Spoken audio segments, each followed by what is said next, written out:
If you clicked on this video, odds are you just bought yourself a brand new Blackmagic camera, potentially the new PYXIS. As you can see, my rig is starting to be quite built up, and if you guys want a breakdown video, make sure you like this video and I'll make it in the next couple of weeks. Sure. But in this video, I just want to go over the main big settings that I actually change every time I get a new Blackmagic camera that gives me the best balance of quality, storage space, and overall just best use of the camera. Bless you. I held that. We're just gonna put a camera like aimed this way. So the first setting we're gonna go over has to do with our quality. Now on past Blackmagic cameras, you had the option between Blackmagic RAW and ProRes. That's no longer the case. Blackmagic is pretty much going for their own proprietary RAW format. Now you have two camps that you can decide between: constant bitrate and constant quality. Now you can go through and test these out for yourselves, but years ago when BRAW first came out, I decided on constant quality Q5. For me, this seems to be the best balance of keeping the same quality with minimal compression, but also not taking up as much storage as like a constant bitrate 3:1. Since a lot of the things that I'm shooting are more static, and as you can see, not many things are changing in this frame besides me, constant quality is going to give you that same amount of quality, but the pixels don't have to change in the areas that aren't being moved, and therefore it's going to take up a little less data than if you just had a consistent bitrate throughout. Now, if you are doing VFX heavy type work, then it is recommended you go up in the lower compression, so maybe up to a Q0 or Q1. But the other thing you have to keep in mind is what storage media are you using? Now in the PYXIS, we're using the Type B cards, which have insane reads and write speed. So honestly, shooting at any of these codecs is going to be just fine. But on my 6K Pro, for example, the CFast cards would kind of struggle sometimes if I went to like a Q0.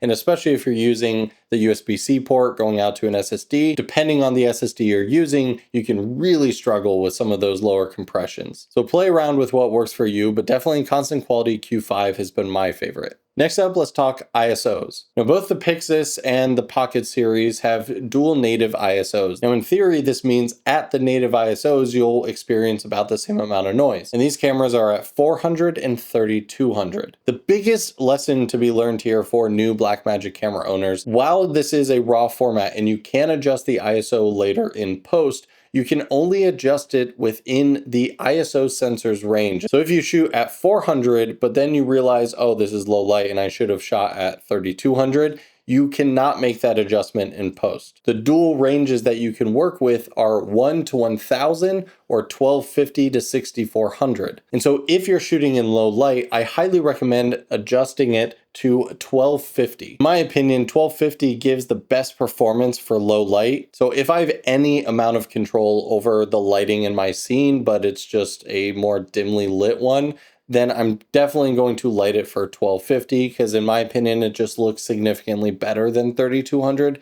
But because I'm now on that second ISO sensor, if I need to bump it up later after the fact, I will have that range to do so. Next up, we have lens data. Now, this is one that I don't think is talked about often enough. Most people now know of the gyro stabilization that essentially uses actual camera data to help stabilize rather than just giving you that crazy warpy look of other forms of stabilization like perspective or similarity. But an important aspect to get proper gyro stabilization is actually by swiping left or swiping right, and this will bring you to your slate where you can adjust like what scene it is, what take, all that good data. But there's now a third category at the top, and that is lens data. This is where you at least want to put in the focal length that you're using. So for me, that is a 15mm. And if you really want to get some accuracy in there, putting in your focus distance will also increase just the overall accuracy of that gyro stabilization. Obviously, I know for run and gun filmmakers, you're not going to necessarily run in here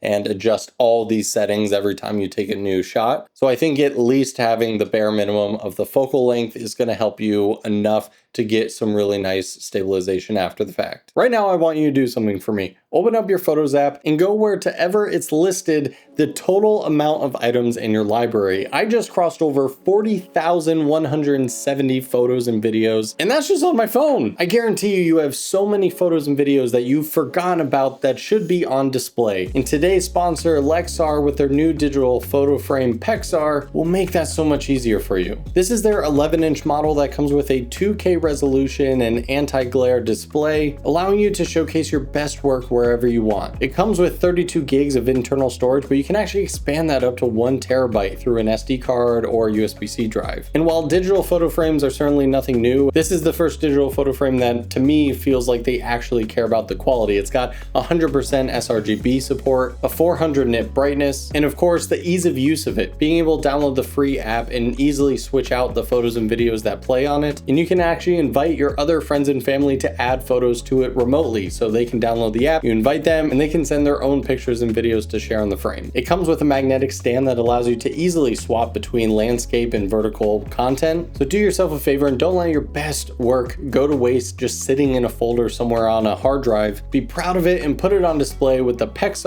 from 𝗬𝗧𝗨. Next up is a quick setting to adjust in camera, but it's going to give you access to features using iPhones or iPads. And that's going to be if you jump into the menu and you go to the setup page, on the second to last screen is your Bluetooth. This I recommend turning on, and then either you can grab the first party app on the iPad, or there's an app for iPhone called Bluetooth Plus that looks like this. It does cost a couple bucks, but it's a one-time purchase. Amazing, I've been using it for many years. And you'll be able to see multiple Blackmagic cameras pop up, so I can see my 6K Pro on top, and then the PYXIS right here. So if I hit connect here on the bottom, there we go, I can now see iPhone is currently using this. And now I have access to all of my camera settings from my phone. And no, I get asked all the time, does this have remote preview like some Sony cameras or Canon? No, it does not. This just gives you the ability to adjust white balance, ISO, all the different camera settings that you need. Next up, we have the ability to import our own LUTs. Now, every Blackmagic camera by default comes with some of their own just kind of Rec. 709 conversion LUTs built into it. But I've been really loving these ARRI look conversion LUTs from Phantom LUTs. And so all I did was put a cube file onto the same memory card that I record on. And we're just gonna pop that back into the camera here. And then we're just gonna hit this little import button right here. We can see import, and I get asked all the time, but this memory card has a bunch of clips on it. Other things, you don't have to format it any different way. I simply just added the cube file, dragged it from my desktop, and we can see it pulls it right out here.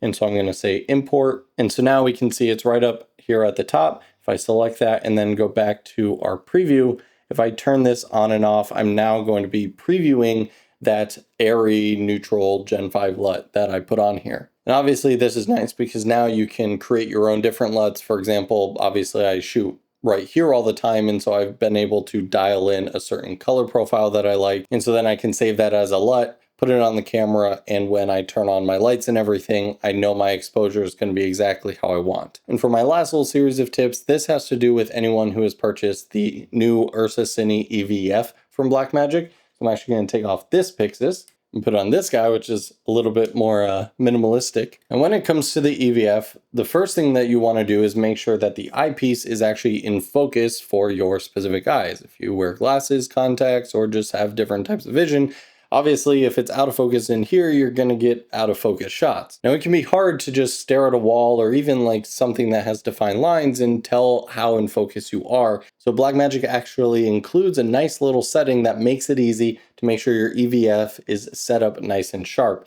And for this, we're going to go into monitor. We're going to go to our EVF. And then on the last page, we have something here called focus chart. This focus chart, similar to a focus chart you would film at with a lens to test its sharpness, will just allow you to very clearly tell if your eyepiece is in focus. Now, the other thing people may not realize is on the EVF, you have all these different top buttons. Now, you do have 3 custom buttons similar to your 3 different function buttons down here. If we go into our setup page here, when we go down quite a bit, we can see our function buttons for the camera. And then on the next page, if you have the EVF plugged in, you obviously see this, which allows you to adjust the function buttons on here. But did you know you could actually change the other existing kind of predetermined buttons to do other things as well? So for example, the record button, obviously by default, records. But if you wanted it to do something else, you can sift through the entire custom button layout as well. So if you only wanted the record button right here and you actually wanted 6 different custom buttons, then you can actually go through and do that pretty easily, which is something I wasn't necessarily expecting. Also, to answer the question, because I know a lot of PYXIS owners were wondering this, is some people like myself have a love-hate relationship with this lock button because it also locks the record button right here, and everyone was wondering, gosh, I certainly hope it doesn't lock the record or function buttons of the PYXIS monitor or the EVF. While I can't speak to the PYXIS monitor yet, we have a pretty good idea because it does not indeed lock this up here. So if I go right here and I hit record, we can see that I can start and stop record on here, even though this is locked. And so I'm guessing the PYXIS monitor is going to work the same exact way. So that answers that. So there you have it. I think those are all the settings that I would definitely change day one of any new Blackmagic camera, especially the PYXIS. If I left any out that you think are crucial, definitely let me know down in the comments below and share it with other Blackmagic users. Thanks so much for watching. See you guys in the next video.